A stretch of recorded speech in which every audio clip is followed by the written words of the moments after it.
මොකද කො කරන්නේ? වෙඩි තියදියා. අර අයියා හැරපන් ගිහිල්ලා. හරි දාත්තේ මම හැරෙන්න. මොකක්ද කො වෙලා තියෙන්නේ උඹට? අනේ තාත්තේ බලන්න තාත්තේ. අයියේ මොකක්ද රස්නේ? අර උඹට ගහන්න බං තාත්තේ. ලොකුතා මොකද වෙලා තියෙන්නේ උඹට? බලන්න තාත්තේ මම මට ඉන්න දෙන්නේ නැත්නම් වතුර ගහනවා. මොකක්ද අප්පා? නිදේ ගන්නවත් නැහැ. යකෝ දැන් බලපන් වෙලාව කීයද කියලා? 11ට කිට්ටුයි. තෝ පිනට කකා ඉන්නවා තන්ට අවුරුදු 25. බලපන් අර අල්ලපු ගෙදර අන්දිස්ලේ කොල්ලා. ඌ හොඳට යකෝ ජොබ් එකකුත් කරගෙන සුද්දෙක් වගේ ඉඳන් කරන් ඉන්නවා.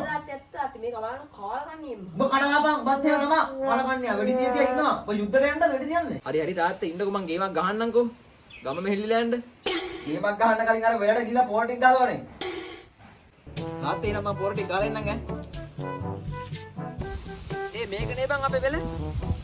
ඔව් ඕක වෙන්නේ නැති බං. ඕකට කියලා දාපන් ඕන මවුලක් බං.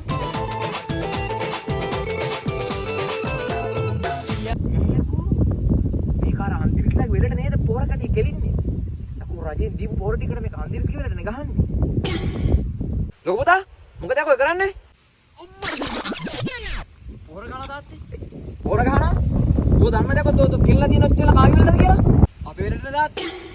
අකෝ තෝ ඔච්චරලා කෙල්ල දින අල්ලපු ගෙදර අන්දිරිස් කිවලට නේ අකෝ පොර ටික. දැක්කින් කාලා කන්නියා. මට හිතයි කරන්න